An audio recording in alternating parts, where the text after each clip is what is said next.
Go.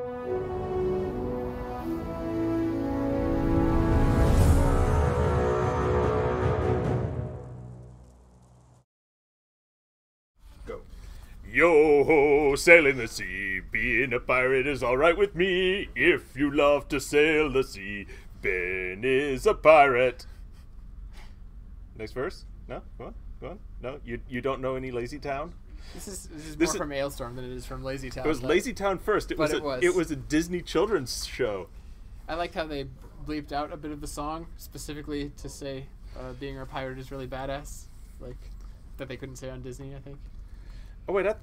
I thought Disney did it first, and then Ailstorm covered it. I think Disney did it first, but yeah. There's a bit of gibberish in the middle of that where that verse goes. Yeah, they just sort of did that. Ben is a pirate. Yeah, they sort of did that in Disney. First, we get a map. It leads to some treasure and is covered in sap. I don't know the words. Good thing we're not making a pirate game. Yeah. What's your favorite pirate game? There's a lot of them. So I was playing Atlas not too long ago, and I think that's pretty fun. It's specifically because there aren't a lot of pirate like MMO scale multiplayer games, and so having like several people running around a ship trying to fix various parts of it as you're fighting other people on their ships doing various things, like that part of it's really fun. And it's something that Sea of Thieves did a bit. It's something that Blackwake did a bit, and it's a bunch of games have sort of done that sort of a thing. But that was the first game that did it and had, you know, hundreds of people all running around trying to do it at the same time. I'm going to cast the rebel vote and say Sid Meier's Pirates. Oh, really? It was basically Elite at Sea. Or, you know, or later on, like, Assassin's Creed Black Flag took, like, most of that chunk and just transplanted it into the Assassin's Creed universe. So, just the, you know, the free form, go around, take ships, and, you know, trade upwards. It's good. It was fun. It was very addictive for me. And then they made a tablet version of Sid Meier's Pirates. Which is there? I haven't seen that. It's just so, you know, swipe your finger around. So, hi everyone. Welcome to the City State Entertainment Weekly Update. Mark was unfortunately mauled by a bear, but you know, I hear the bear lost. Mark's gonna be patched up and back next week. Bear, not so much. And so you have Andrew, the you know, tech lead, and Ben, the system design lead, doing your weekly update, and we're gonna be bringing in Tyler midway through the stream to do some awesome updates about character art, because lots of stuff have been happening there too. Apparently so. Special guest Tyler. Very special. So yeah, what's new with you, Ben? Just mostly updating design docs for right now. We're still waiting on some tech to come together for merging all the bits back into Hatchery, so haven't been able to do a bunch of implementation right now. But yeah, some working on scenarios a little bit, some working on docs.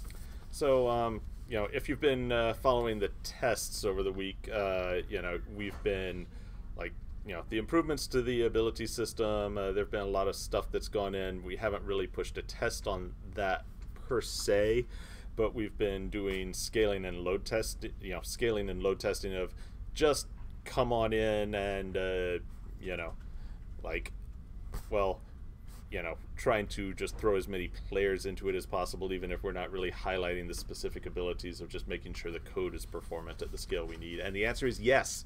Spoiler for number 2. But that's been the bulk of the focus right now. So I'll let you talk about the gameplay side of that. Oh, is that what we're talking number about? Number 1, yeah. Work in progress, tech, improved ability system. People are asking that the mic be more in the middle. We have to listen. Hear you both. Okay. So let's see. This is a whole multi-part thing. So part A, Christina fixed issues with the bomb not working, which is the sapper bomb, I think. She also fixed an issue with items not taking damage when health bars not updating properly. So I don't even know what that is, but apparently there was a problem. Yeah, so Christina's been kind of on bug patrol, dotting all the I's, crossing all the T's, circling like a shark anytime anyone gets something wrong. Yeah. So, you know, a few teeth marks here and there, but better for it. And that's, you know, that's the kind of thing of, like, not just stuff with the bomb, but stuff with item triggered actions in general. Oh, okay. So, you know, these things, like, we're kind of in the state of, you know, getting stuff built, and like we'll find like a general like, hey, this particular thing isn't working because there was a systemic problem, and now we fixed the systemic problem. Moving forward. And then, the next thing doesn't have that problem. Yeah. All right. So something to do with all that. That's good. Let's see. Part B. James completed work on the ability icons for all the new abilities, which it says should be making into the game shortly. They're already in the game. I think the icons will be making their way into the game, but it's on the abilities branch, so it's not on our main branch. But that's the branch we're testing because that's what we're doing our performance against. Yeah, we've been testing that on Wormling Prep, even though it's not like, all right, here's the new, here are like the new abilities that are coming online, and it's just been kind of scaling load testing in terms of what's publicly facing. Very shortly, we're going to merge that back into main and have all the new abilities for first IT to play with, and then Ben will get to stay up all night changing numbers in a spreadsheet after we discover which of the new how stuff bad is everything OP. is. Yeah, that'll be a good time. Let's see. So first part C of this, Anthony worked on infusions and focus ability components for mages. Focuses are just always on, like basically weapons for casters. So you can think of like a wand or something that your caster would have as being an A item. chalice. I don't think anybody has a cup specifically as a I do. items. Okay, the Andrew class. I think we need a bard hybrid, like a hybrid bard mage class who just his focus is his ale horn.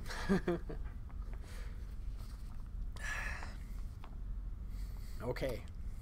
Drunken casters confirmed. Yeah. Well, we do sort of have one of those, but he's got a little bit different. So that would be a hilarious mechanic of like lots of games, like you go to the tavern and you drink a little bit, and then like you get some haze over your screen and your movement's not right, but really go for the subtle things, or really go for a true drunken mage simulation where just like one rune of your spell will randomly get swapped for another rune with a certain probability, and hilarious things happen. Like you think it's doing better than it actually is. Yeah. There's potential for a game there. So let's see. Part D, emotes now work in the improved ability system, so that's good. That's again because it's just we've like been a lot making of plumbing got changed out, Yeah. and put the plumbing together. Yeah, whenever you take apart a big system, a bunch of features just sort of get a bit off and then have to be replugged back in. So that's just normal sort of maintenance. Fun fact: emotes are actually just abilities that aren't in your ability bar. Yeah. And a lot of games do them that way because they're a way to make your character do a thing. It's just not doing damage. So it's a whole system for making your characters do things as an ability system. So making emotes abilities is really simple in most cases. Yeah, it's just it plays it.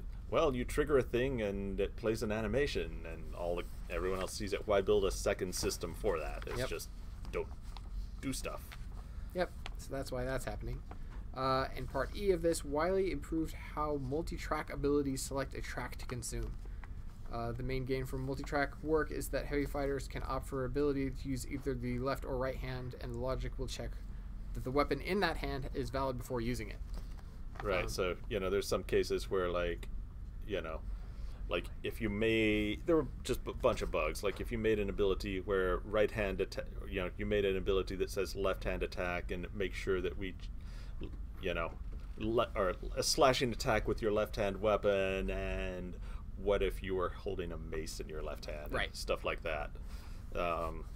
Dual wield stuff is working pretty nicely now, and there's also some bugs about like, if I'm holding a two-hand weapon and I execute an attack that, is a right-hand attack, it becomes a two-hand attack automatically, and just promoting stuff like that. So big picture, where would you say the biggest progress overall in terms of class? What class moved forward the most this week? Because you're in the loop with these guys. Yeah. So right now, what's going on is a lot of the tertiary pieces of classes are getting hooked up. We started out with having the basics, which is like your primary and your secondary components. So that's like runes and shapes and weapon attacks and stuff. Now we're getting into all the little modifiers for things like this is a weapon attack, whatever weapon attack you're using, this makes the stamina cost higher and the attack swing speed faster. Or it makes the blood cost of a spell lower but increases the projectile speed and things like that. So all those little pieces are now getting hooked back up. I don't know. It would be hard to say which one made the most progress on that, because a lot of those are like shared things where like infusions are sort of shared between the different classes, and I'm not sure who got the most of those. I think maybe the Flame Warden did, but it would be hard. I'd have to guess. I'd have to actually look and see which ones weren't in last week and are in this week. But yeah, the rate is high though. There are enough things that are going in that it is hard to keep track. Yeah, it's just hard to keep track. Did that get done on Friday or on Tuesday? Yeah.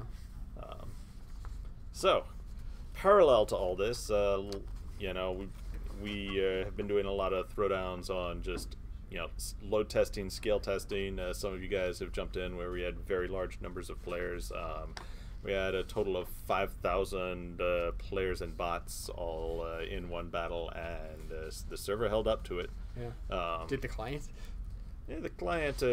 I mean, the client didn't fall over and die, but we saw some FPS dips into like the 20s. So, you know, that is a place where we can be looking at how to optimize things further. One of the biggest things on the client is getting in the visibility system, where so you're calling out the things you don't need to see. And that's actually gonna run on the server, so we don't even tell your client about the people over the hill. So, you know, there's no way for you to do radar mods. Sorry. Yeah. Rob. So the biggest thing out of that was you know, sort of the way that data flows into the system.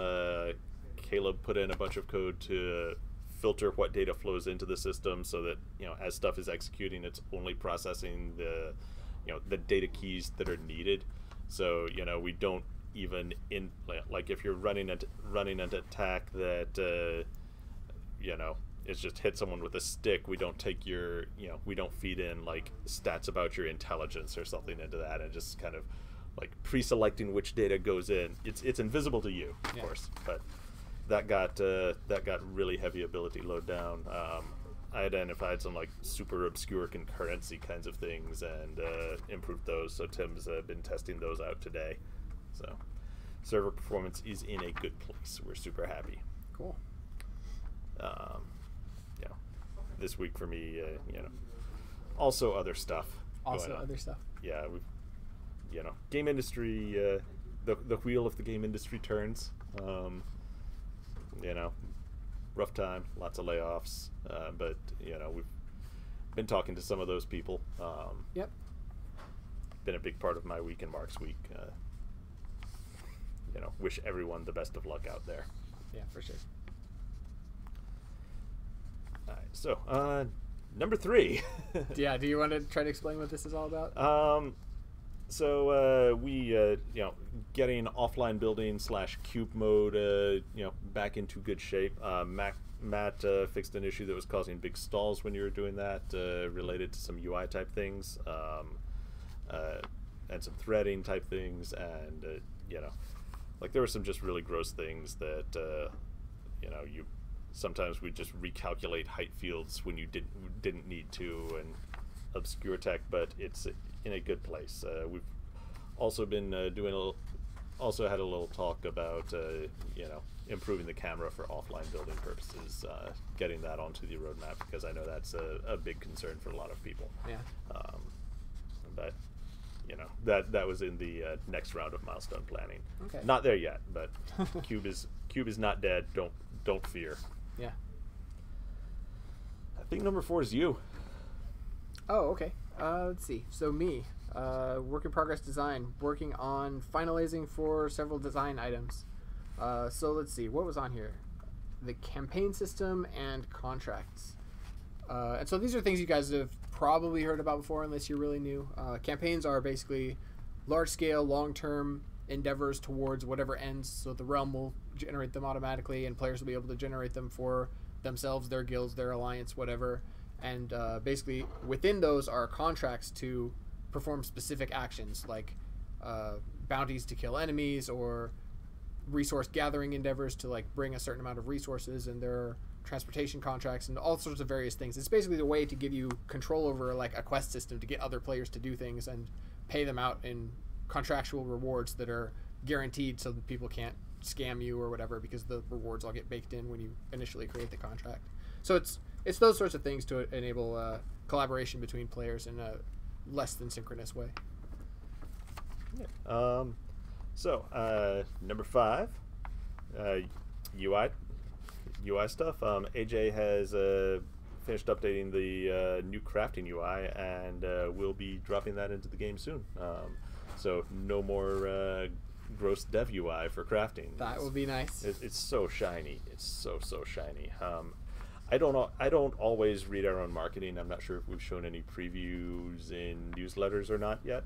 Max, have we? UI stuff? Of the new crafting UI. Very little. A little bit. Okay. A little bit.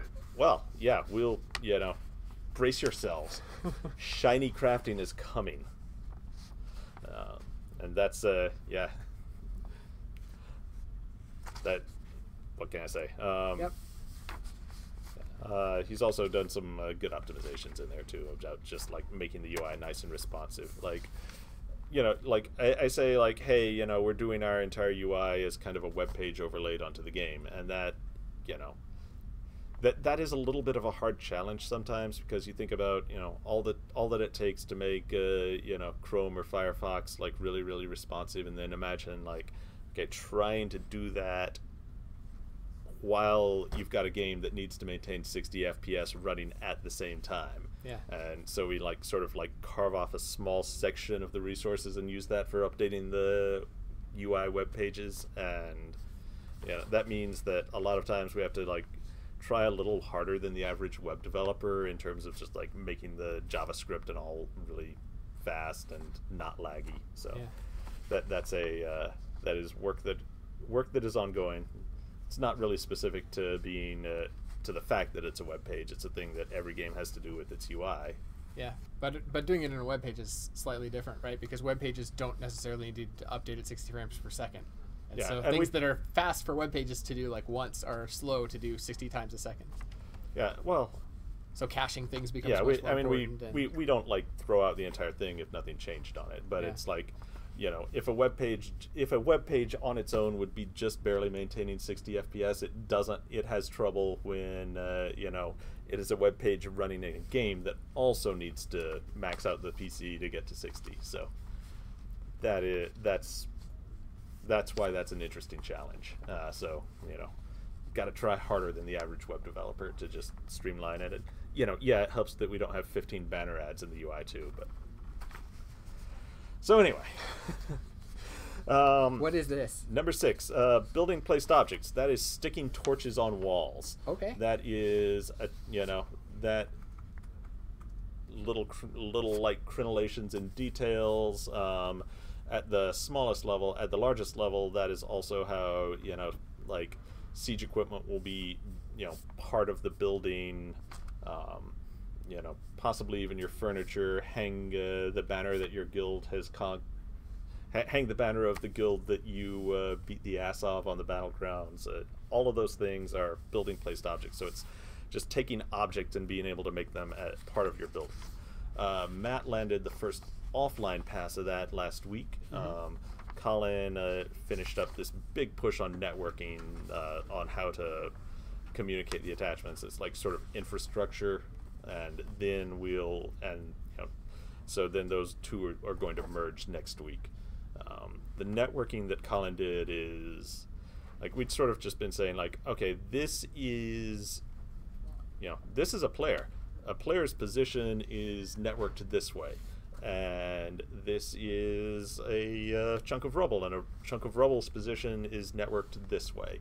And what Colin did was sort of decouple those things so that a player has his high-level entity state and his low-level physics state, but these are things that you can mix and match. So, you could have a particular item in the world could have a physics state of attached to a building, or a physics state of flying through the air, flipping end over end, or a physics state of lying on the ground. And the reason that's, and so the most immediate thing that unlocks is allowing items to be attached on the wall or, just floating, sitting in the ground as free physics objects.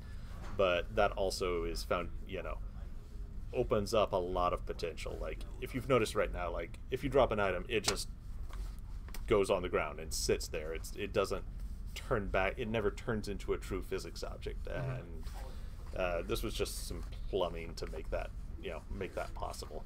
The server was always able to make it a physics object, but the networking layer, so it was just sort of like, it's a dropped item. A dropped item doesn't have a velocity. Right. And now it's, well, this item can transition between different physics types. Interesting. And one of those types has velocity, and one of them is on a wall, and one of them is So when we there. stick a torch to a wall and then we knock down the wall, what happens to the torch? How hard did you hit the wall? So it's very plummingness, and I was in the middle of finishing up the final code review on that when I came over here. But Oh, cool. yeah, so that's that's an indirect thing related to building objects. Meanwhile, Matt's been running ahead, and sort of the next phase is like putting stuff on the walls. Right now is sort of like directly part of the building structure. The torches aren't real, like what we call entities. And that's some of the work that Matt's done, and then Colin and Matt will converge. It'll be beautiful. It'll be like a super group of awesome. And what? It's number 7, Tyler. It is your time to shine. I think we got these broken up a little bit, so he's gonna have to do like 11. Okay, make some room somewhere. Do I need a hat? You need a hat. Did you actually bring the hat over? I brought the hat over just for you. All right, Mon. All right. Don't do that. So I asked to come over for the character 2.0 stuff, just so I can kind Tyler? of give a what? Jamaican me crazy. Yeah, I know. That's most days. That's what artists are meant to do. Okay, so I wanted to come over and just talk about the character 2.0 stuff. I think it's probably run a little longer than we expected it to, and that's primarily been just lots of bug fixes. We changed everything. We rebuilt all the character pieces, and when I say pieces, it's like a glove, the upper arm, the lower arm, everything got rebuilt. We changed the whole UV layout so that they're better. We changed the meshes so that they're better. So there's been kind of an ongoing process, not only of getting everything in and making sure that all the little parts are set up correctly, but we've basically introduced new level of bugs because it's all new assets. So there's been kind of new items of polish of like, oh, this doesn't quite work. Oh, we need to change the weighting a little bit. The good news is that we're kind of down to the tail end here. Like this week, I spent a bunch of time just doing really small fixes. I saw some bugs on someone's tail end yesterday. Yeah. Like So right. one little tail vert that was shooting off Right. into the sky. So I've written a little status here which says we're working on removing the last technical bugs that are causing visual issues on the characters. With all the new versions of the assets now in place and art bugs coming to a close, we're moving into the last phase of this process, which is the artist-created LODs. Tyler, that's me, has begun importing some test assets, which I'm doing right now, for some initial performance testing. Once the last visual bugs are squashed, we'll merge the ability system into the Hatch main branch, which has the character 2.0 work, and that's primarily so that we can make sure that we're not, any issues that we find are very clearly not are caused by art or caused by the ability changes. I say we just merge them both the same day. One Uber build, no testing between them. Oh. So the right now, since we've basically gotten all the pieces in and we've gotten kind of down to the tail end of the fixes, animators are primarily cleaning up the last of the animation issues. Joe is currently going through polished, waiting on it, and supporting me to get the character LODs. Character LODs is kind of like the next phase of things. You could call it Characters 2.0, but it wasn't originally part of the plan. And so the LOD work will give us will support better looking characters and better performance. It gives us more control over the values that we're actually generating for the characters, and we're going to hopefully, if we can work out the last hitches here, do a quick performance test on it. There's some other things in here, but I've basically gone over them. Okay. Yeah, I'm looking over. Yeah, while you're here, how about you? How about you just take the rest of the art ones? Oh, did you guys stop at some point? Where'd you stop? We got through 6, and Yeah, we were I'm gonna doing let you take 7 all the art Okay, ones. for 7. LEDs. Dave completed the supporting code this week, allowing the artists to begin importing and testing their LEDs versus our old procedural system. This will give the artist greater control over the quality and performance of the character LEDs. One thing if you've gone in and played on any of the large battles, we can only support so many high poly characters, and that's basically based on the number of guys that are around you and where your camera is. So what you would have seen if you were like zooming your camera in into a big dense is you'd see a dense pile of guys. You'd see a lot of characters that were at a lower poly count, procedurally degenerated. Is that the right word? Sure. Then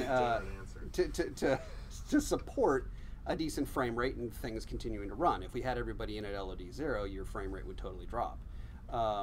In the procedural system, you would have seen things where the meshes might look a little janky, kind of weird faces and stuff, or holes in the characters.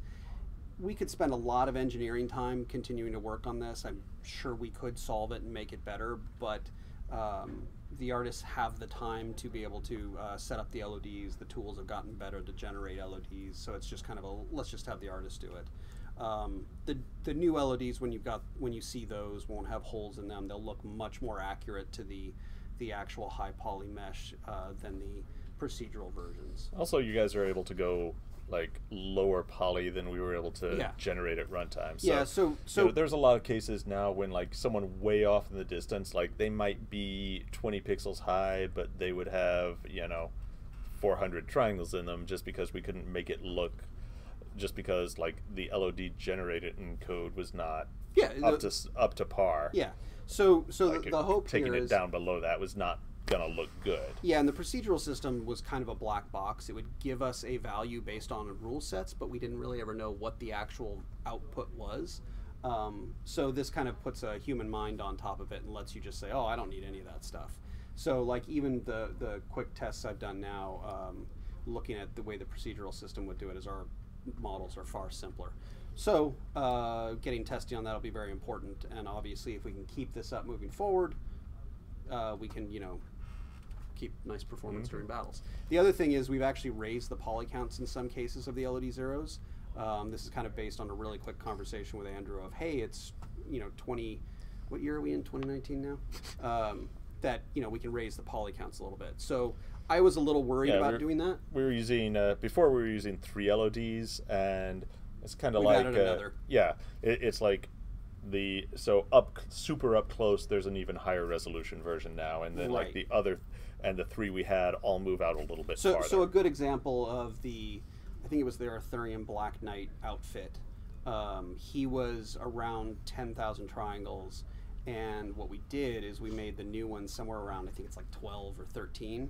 And then the minute he pops out to your LOD 1, which used to be at 40 meters but is now at like 15, right? We go slightly lower than what we had before because you just don't need it when your camera's, this is the camera, this is my guy, when you're right here. And so now when you get closer to the characters, they'll have a higher poly count. We haven't gone as high as we possibly could, just out of concern right now for performance. We'll see how this all turns out. Maybe there's more room for more.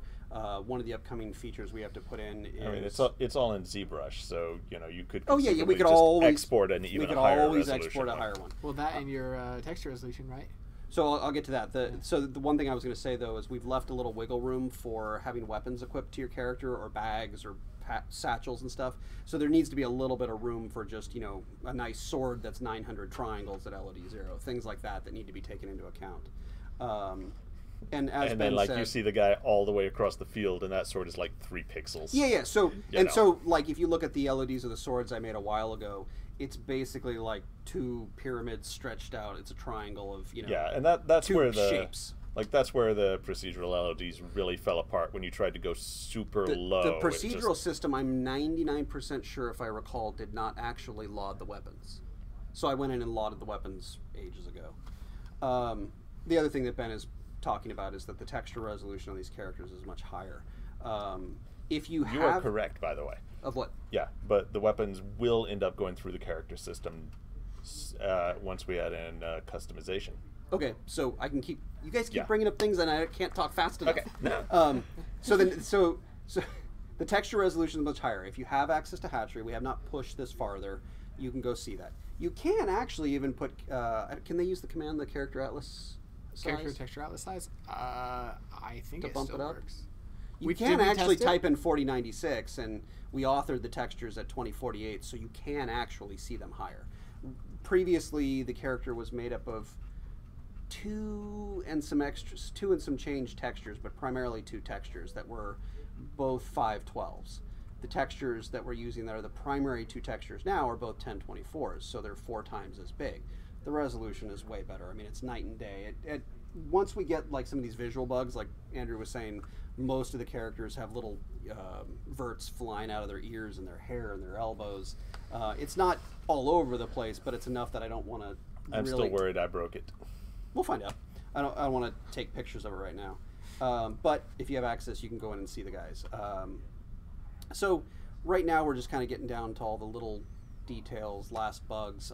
I'm very well versed in the character process now, and basically since there are so many assets and so many permutations of things you can spot as you equip and unequip things, and you do different animations, you're playing with different weapons, there's so many things to find that I've basically been a full-time auditor and fixer for 3 weeks now, 4 weeks. What was the other thing you said? Weapons. What Andrew is referring to is the weapons will go through the character pipeline when you're able to customize them. One of the things we've talked about in the past is we've set the weapons up into 3 parts. They all use a sheet. This part goes here, this part here goes here, this part goes here. So you'll be able, the plan of what we got to implement next is being able to craft a weapon, but also put the different parts together. So it's like, from an art perspective, it's really like, all right, well, here's your sword paper doll, and we're going to slot in, all right, equip, a pommel in the pommel slot, and equip a cross guard in the cross guard slot, and, all down that line. And, like, that's going to be, it's not going to present in the UI like that, but in terms of the game system, it'll really be like, okay, there's, you got another 6 equipment slots just for your sword, and we're slotting each of those in there, and that's a big part of how customization works. I was also going to say, and one of the things that's come out of this is it's very clear that we need to improve the process of how we kind of import the characters, like get all the art into the game, because it's highly error prone because there's so many pieces and so many things you have to touch to set everything up that we just need to automate it to make this easier, because even I'm making mistakes where you set something from upper torso and instead you put lower torso by accident, and then the guy's got the wrong textures on him.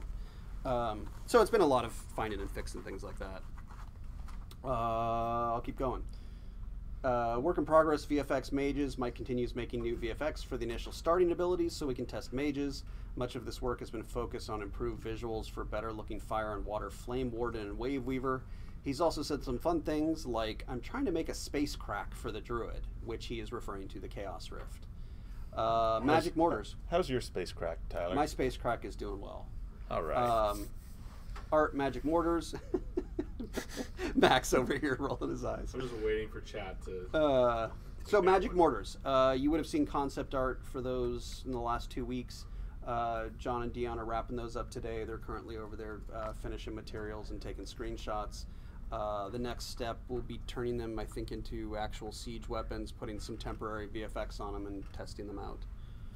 Yeah. By the way, I'm just like being distracted. I'm always over here like I have such a great shot of Dion's PC that like I'm like, oh my god, that Viking magic mortar looks it is on point. I want to blow it at somebody.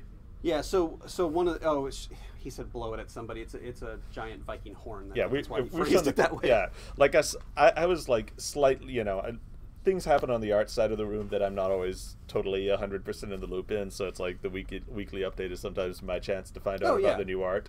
So yeah, I was like, I saw the concepts for these, and the Viking was just like so much personality, because it's just like this giant horn that shoots magic fireballs at buildings. Yeah, I don't know if you spotted it. The mat that John put on the Arthurian one looks really cool too. And John's a trooper. He's going to be in tomorrow. He's going to finish off the TDD one. Let's see. light armor for mage testing. So we completed additional concept art for further light armor ideas to differentiate the mages from other classes. This will help differentiate them during our initial testing. We've also begun looking at making new gear, not just texture swaps of the existing art for them if time allows. The point being here is, since there's ongoing work on the ability branch and the character 2.0 stuff, once the character 2.0 stuff, the magic mortars kind of wraps up, we need to look at how far we are off from just actually dropping in mages for testing. When we do that, I'd like to have them something on them that differentiates them and their loadouts.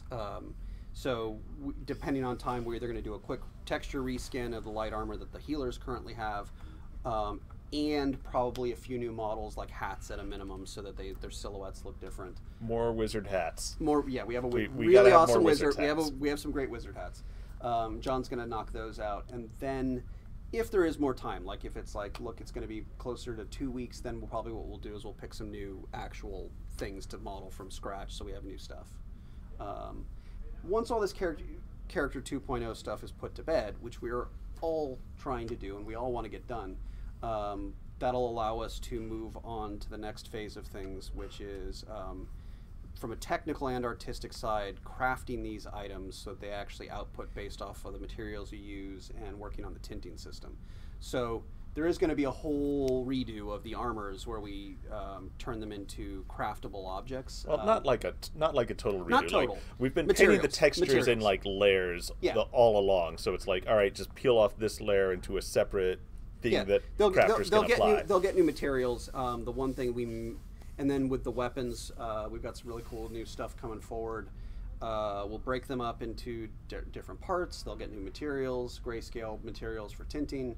We'll set up masks for them so that players can not only tint them, but also so that the materials have defaults when they come out. So if you make something that's brass, it looks like brass by default.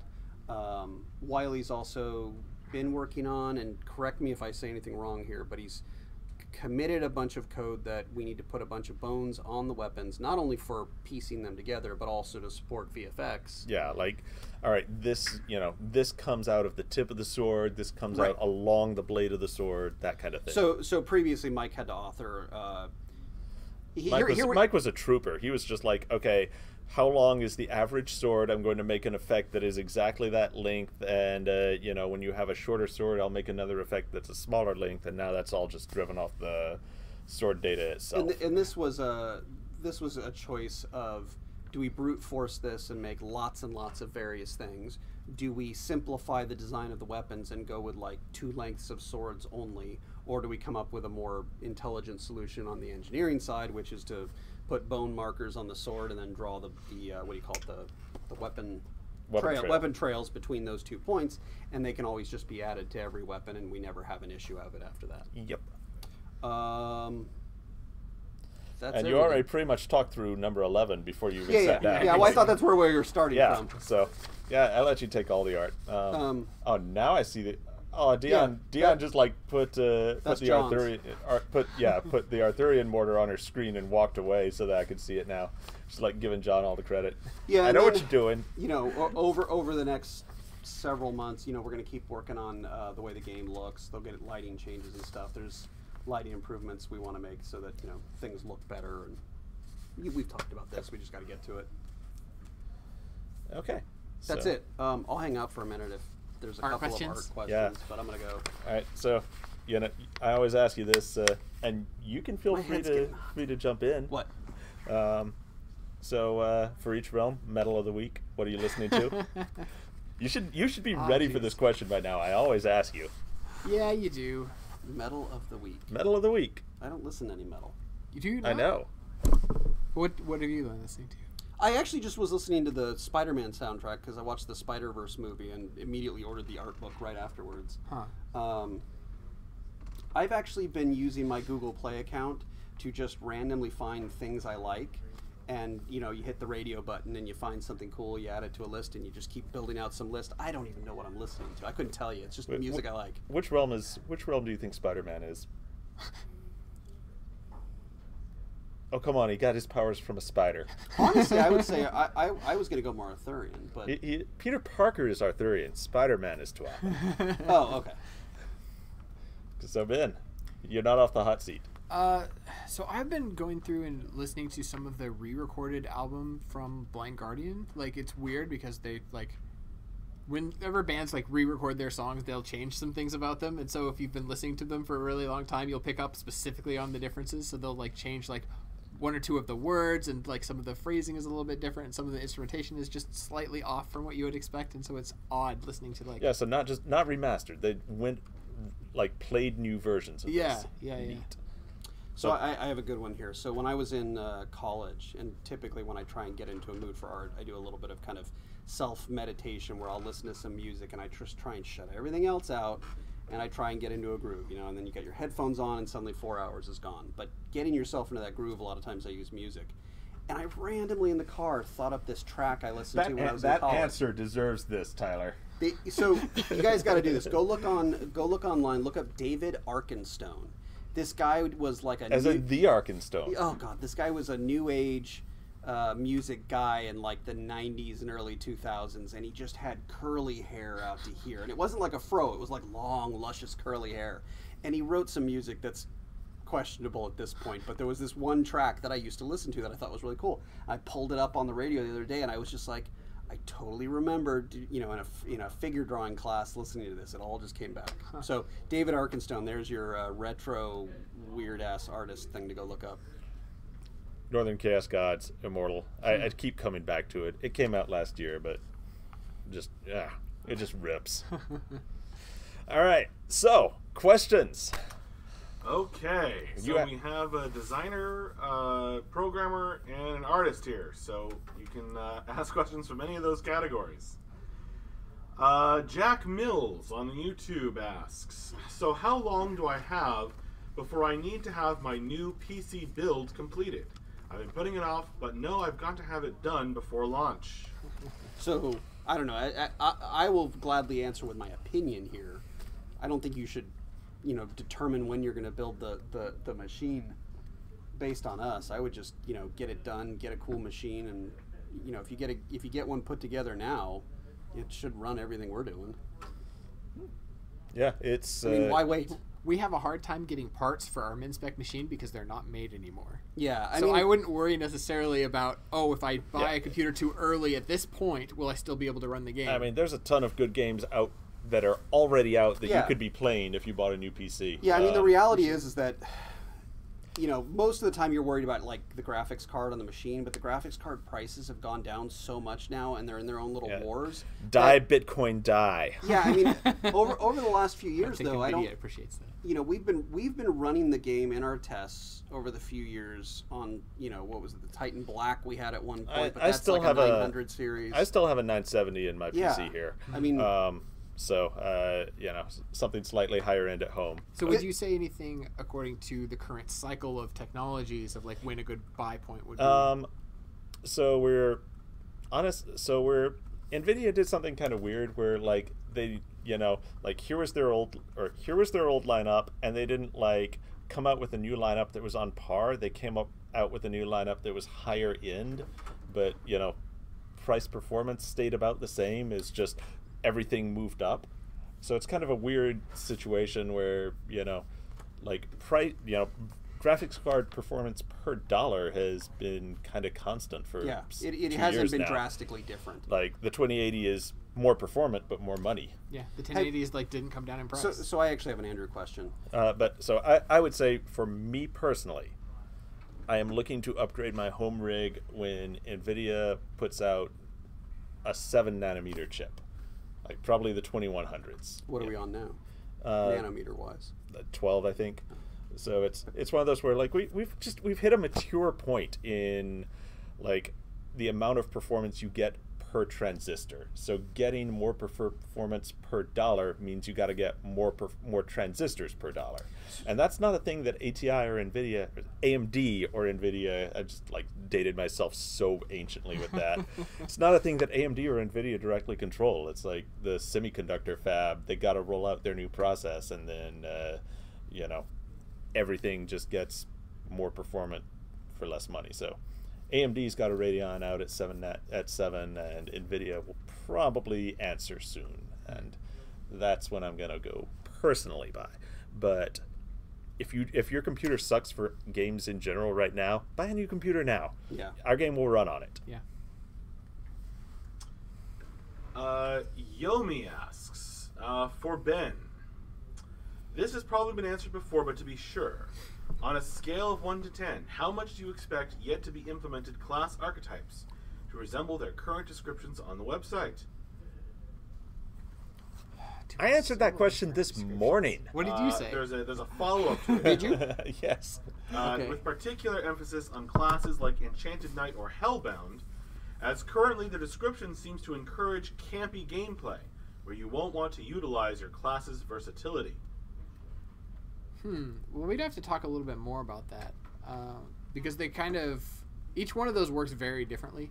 I think that they're probably going to resemble at like between 7 to 10 of those in terms of the how much they're going to resemble those descriptions. Some of them have changed a little bit, but not drastically.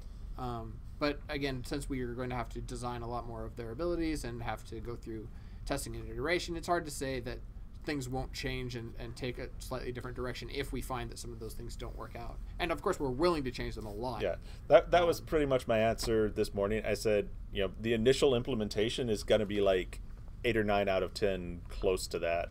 Yeah. But the thing that we finally ship with after we've done our balance pass may change significantly. Yeah, like I wouldn't be too tied to the specific component examples that are listed there, but the general description and thematics and everything of like what is this guy and what does he generally kind of do is that stuff is not probably going to change too much. But again, it could if we get into testing and we decide like, hey, this mechanic is just really not working, we have to do a different direction.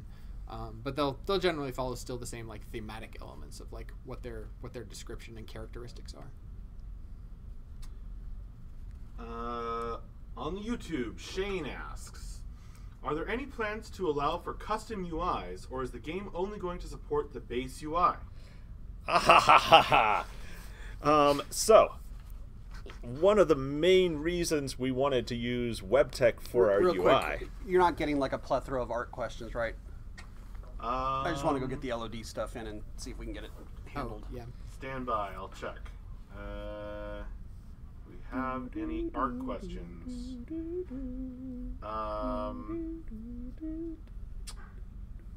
Not really. Okay. We'll make you come I'm back. I'm gonna go do work and get LODs. Oh wow! I just saw Tyler's space crack. Ugh. Get a fucking belt, dude. So.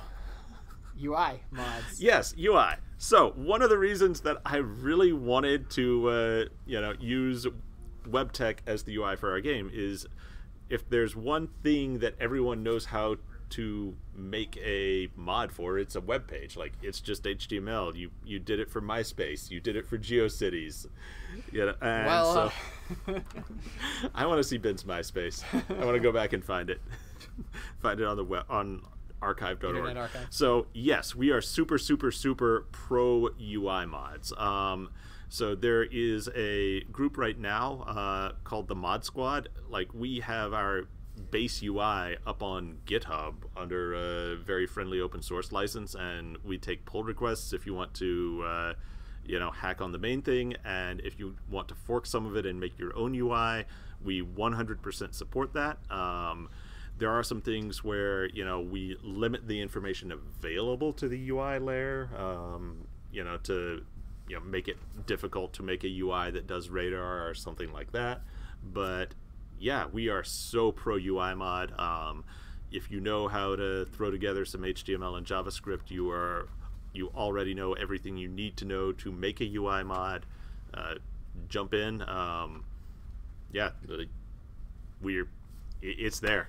Come at me, bro. Yeah, and also the default UI is fairly customizable as well. So if you're just looking to do things like moving some buttons around, changing where all the UI elements are, changing their size and opacity and stuff, you can do all that very easily just within the default UI. But if you want to make a completely different widget or change the way that something internally works, then you have to go into making UI mods. So yeah. By the way, while I'm thinking about the many contributions of the community, not just the Mod Squad, first off, I want to give a shout out to our crazy rich uncle, or creepy rich uncle, who sent pizza to the Fairfax and Bothell offices today. We moved the Seattle guys north slightly up to Bothell because it made their commutes shorter. Most of them. Yeah. Matt doesn't deserve a shorter commute. Like, Matt just wants things to be grumpy about. But he, and like, you know, some of the pizzas are in fact creepy rich uncle pizzas. Like, he, you know, just like starts at pineapple and just like goes from there. It's creepy, man. It's creepy, but delicious. Never thought I would put that in my mouth, but I did. Secondly, you know, want to thank Poxer for the hat that I stole from Max. It was sent in for Mornings with Max. Morning with hats. And, you know, I hijacked it. And lastly, this very, very fine goblet was sent to us by Paladin Brewer and his entire guild. So, thank you guys for this. I still drink from it.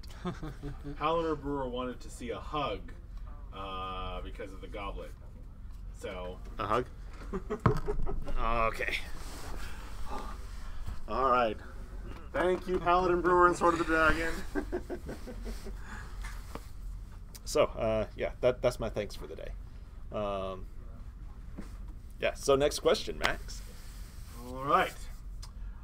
Salty Chew asks, what is coming after the Ability Builder? So the biggest push on the engineering side right now is towards transcending the scenario and putting together the full game loop. Like, we've had lots of tests. All right, now we're going to test crafting. Now we're going to test some gathering. Now we're going to test sieging a keep, and putting all of those into a persistent open world that can kind of just run 24/7, where it's, you know, you go out and you gather resources, and then you craft weapons with those, and then you take the weapons and you kill people, and then you take over and then you take over a keep, and then you have access to the resources in the area around that keep, and it all kind of feeds into it, and getting to a place where, like, all of these things are active all the time. Like, all of these pieces that we've built, they're all active all the time, and doing any of them creates things for people to do in the other parts. So that circular kind of thing where, you know, the Ouroboros of an economy is creating and destroying and eating itself constantly.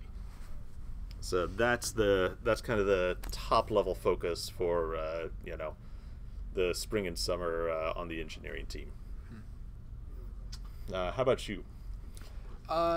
So I imagine that's going to require some refactoring on the ECT side.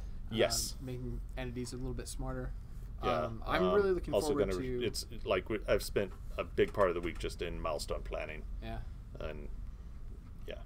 I'm really looking forward to getting into some things with NPCs, which we've got the nav mesh almost ready to go in now, I think, pretty soon, and then we're gonna start also getting into some, that's the baseline for also server side visibility, which camouflage and all that comes as like a freebie off of that. Yeah. And then doing the new characters and stuff means that once we have a good character system, we can start making some alternative characters and have more variety of things running around and acting in our game. Are we bringing back the strim? Well, hopefully. I mean, that's another sort of step, is getting those extra body parts, the wings and tails and stuff like that. But I'm hoping we get things like bunnies. Bunnies. You know what bunnies are? Harvestable resources. That's exactly what they are. That is what bunnies are. Hey now. John has a rabbit, in case anyone was wondering. Next question? Yeah. Okay. Do you guys want to give a 5-minute warning at this point, or? We talked for a very long time because I'm feeling chatty today, so we'll give them a little more time. Call it, you know. You let me know. Okay. Bumble asks, a question for Ben. Can you talk about the current design for death and respawning? Wow, that's the thing that we've been working on. Yeah, Ben and Mark, lots of arguments. Yeah, I think a lot of that's still in review.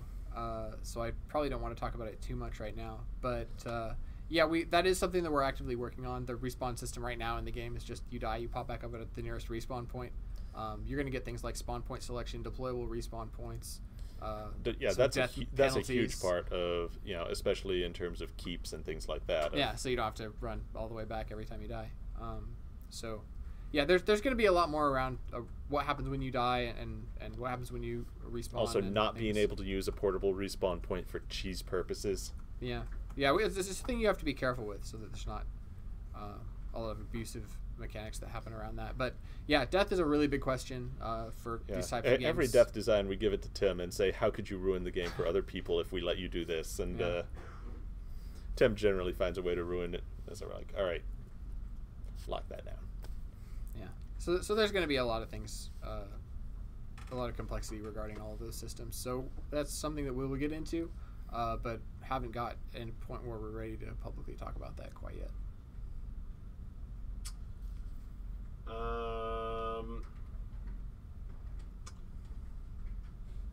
Combat Sack asks, I really like playing engineer classes. What class would you recommend to satisfy the tinkerer in me?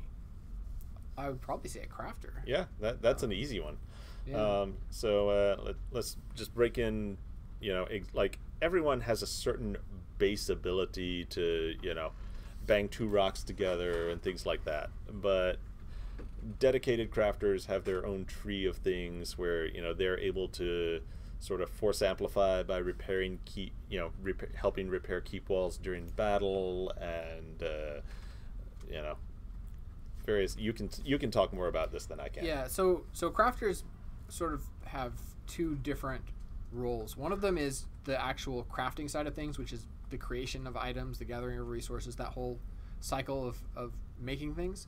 And the other one is the sort of battle side of it, which is deploying things like traps and siege engines and using siege weapons and doing a lot of the field deployment and participating in combat.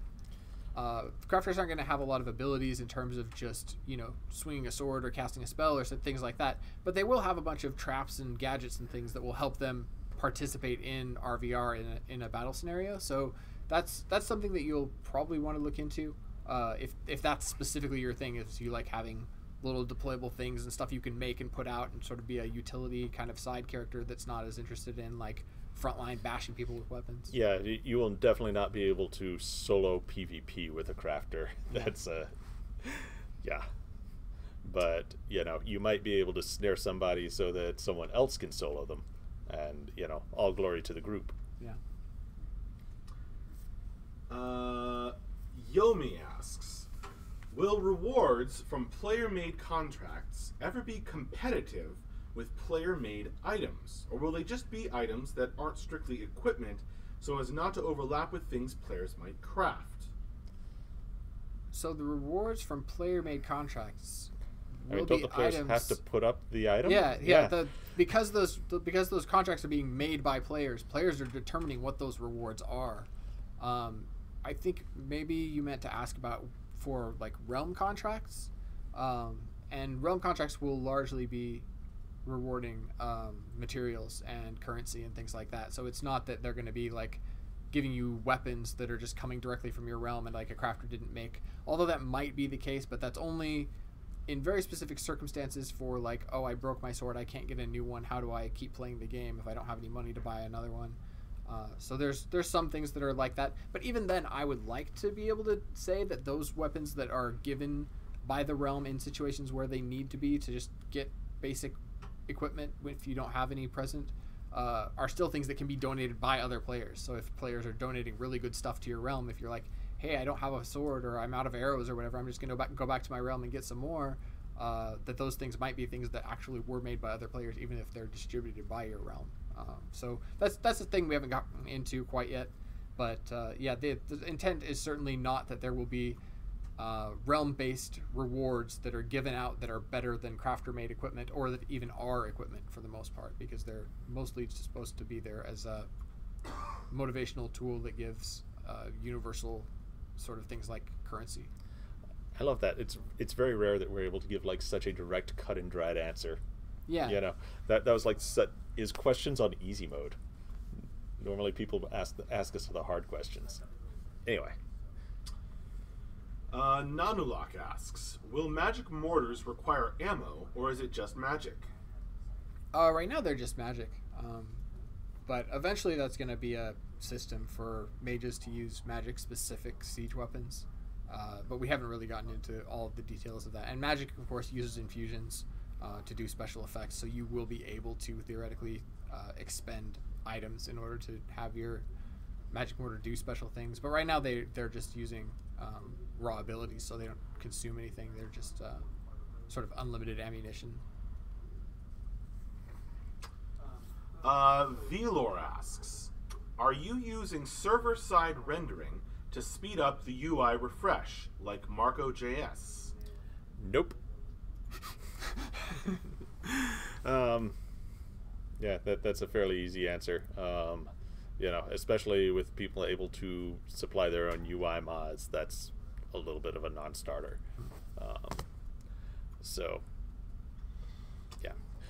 We are talking about doing some bringing in some server-side like 3D rendering to just use the client's renderer to figure out how dark it is where someone is, for instance, and that'll play into visibility.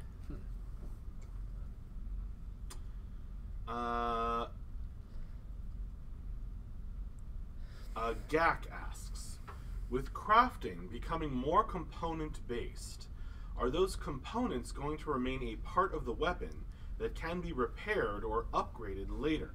Or do all three components become a singular object when crafted? I'm pretty sure they become a singular object at that point. They do, but we had talked about being able to like salvage weapons and being able to like take them back apart. Yes, that is true. But at that point you have to craft another weapon. Yeah. But yeah, there's a balance. Like, there's a level of detail that stops being fun.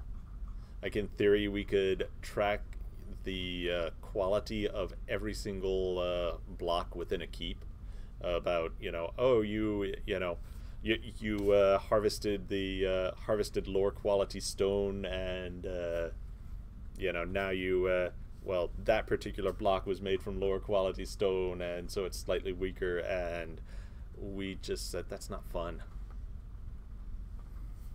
So there's a balance, but yeah, the intent is that the weapon have a singular durability, but you could salvage it back to the parts, and then the parts would each have their own durability, but we're not tracking like the damage to the left edge of the blade versus the right edge or anything like that. Ilari asks, Ben, how are you going to deal with the hate that you will eventually get over class balance? How far will you be willing to go in terms of listening to the community, if at all? So if every class is equally angry that the game is balanced against them, then we've done it right. Well, this is sort of an issue that gets into general game development. Not everybody will be happy with the game. Class balance is one of the more prickly subjects where people get the most upset about if they think the class that they play is not well made or not balanced or things like that. But it's just something that you kind of have to deal with. If there's one class that's not complaining, that's the class that's OP. I mean, that's the reality of it's either going being to doing be this for so long. Nobody who's playing that class is complaining, but everybody else who is not playing it is complaining about it, right? There will not be a class that no one is complaining about, but it'll be a question of, is it the people who are playing it are complaining about it because it's bad, or is it going to be the people who are playing against it are complaining because it's good? So there's going to be complaining no matter what. It's just sort of a thing that happens. But it doesn't affect our decisions how angry people are or whatever. You can just unsubscribe basically and stop playing the game if you're really, really upset. But it tends to be the people who are the most engaged, who are the most vocal about their complaints, who don't want to quit, who really like the game but have a problem that they really want to see addressed so that they can enjoy it more. Yeah, like very specific things. Those are the kinds of things that we'll look at for sure.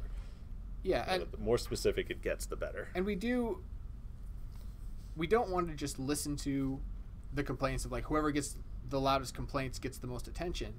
But at the same time, the community giving us feedback and telling us where they see problems is a good indicator for us that something might be wrong. But the way we go about addressing that is not then immediately taking action on that subject. It's going into our metrics and determining whether or not that is the case. And so because we're so heavily driven by metrics, by collecting data, by looking into, if one class seems overpowered, why is that class overpowered? Well, which of their abilities are getting used the most? Which of those abilities are doing the most damage? Is this class killing more players than this other class who's, in the same role, like mages or something? And is supposed to be performing relatively the same. Is one performing way better than the other on average? Or are there just peaks where, the top end of players are doing really, really well, but the bottom end of players are doing really, really poorly? So we thought the average was fine, but it's in fact not. We can look into all of that by having a lot of metrics and collecting a lot of data and doing a lot of reporting. So when there is a complaint thread on the forums that's 100 pages long and people are really upset about something, we can take that and look at it and say, okay, well, let's take that information that people feel like there's something wrong, and these are the things that people are saying, and is it true based on the metrics and the actual objective reality that we're able to collect data on?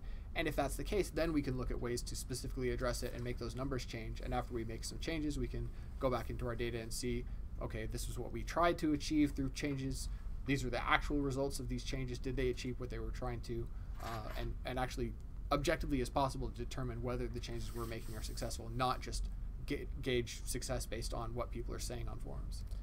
And also, if you're playing in IT, you see the progression rewards tab pop up, if you played the day before. And there's that's a very aggregated summary of the amount of data that we are collecting. Like the progression system and the stuff that is logged for that is that is also such an amazingly rich source of data for us as designers. It's dual purpose tech. Yeah, the progression system actually runs off that same reporting. So because we're collecting all of the events that happen in the game, part of that goes to rewarding you for the things that you do in the game. But part of it also goes to just keeping track of all the things that happen so that we can look at what's going on and tell how balanced classes are, how balanced the economy is, how engaged people are in their subscriptions and logging in and logging out, and when they're playing and what hours are popular or not popular. Things like that. And it really gets into a lot of very dev-focused things that aren't necessarily very interesting, but it is a very good source for us for keeping track of what's happening in the game, and so that we can actually look at things and take action that's appropriate to what's actually going on, rather than just relying on feedback. Of course, the question was not how do we avoid the hate, it's how do you deal with the hate. Yeah, well, you can't. Like I said, there's going to be people who are going to be upset basically no matter what. No game is perfectly balanced, no game is perfectly designed, and a lot of people are unhappy. You just got to keep in mind that a lot of people are unhappy if a game is perfectly balanced. That's the thing that you just got to accept. It's too well balanced. I can't be overpowered. Yeah, sure. There's going to be complaints no matter what, and it is something that over years of doing this and talking to players and working on these things, you just sort of have to learn to deal with. We've certainly had a really good community in our development so far, and I expect that will not necessarily be as good, because as you get more and more people and as we get into launch, there will probably be a less tight-knit community than we have now. But because we have you guys out there right now paying attention to us and really listening to the things we have to say, watching streams like this, you guys are definitely going to be a good source for keeping our community in a better state than a lot of games, let's say, that have very large audiences and very vocal. I think the things that we did early on, where we've grown a community that at this point sort of enforces its own good standards of behavior to new members of the community, and you guys are awesome. Yeah, and so I think that's going to be a really big help moving forward, that even though we will definitely have complaints and arguments and problems, it'll be a lot less than you probably see in a lot of games, because we've built our community out this way and have had it running for so long before we get into launch.